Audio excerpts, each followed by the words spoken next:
فطير مشلتت كان لذيذ لذاذة، متأكدة ان هو هيعجبكم جدا جدا، وطريقة بقى سهلة ولذيذة وبسيطة، وفي نفس الوقت كان مورق وريحته وطعمه كانوا يجننوا. تعالوا بقى اقول لكم عملناه ازاي.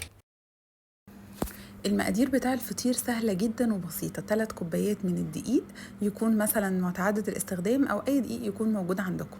حطيت 3 كوبايات ممسوحين، وحطيت معلقة من السكر ونص معلقة صغيرة من الملح. كوباية مية بقى بالكوب المعياري بدرجة الحرارة العادية، وهبدأ أقلب بإيدي، وهملة كده نص كوباية جنبي برضو أبدأ أعجن فيها لحد ما قوام العجينة يتظبط معايا، تكون ولا بتلزق قوي ولا ناشفة قوي، تكون كده طرية بس في نفس الوقت مش بتلزق في إيدي قوي.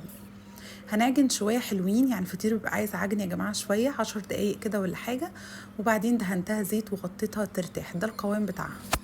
سبتها ترتاح بالظبط 20 دقيقة. نقدر نسيب العجينة من أول 10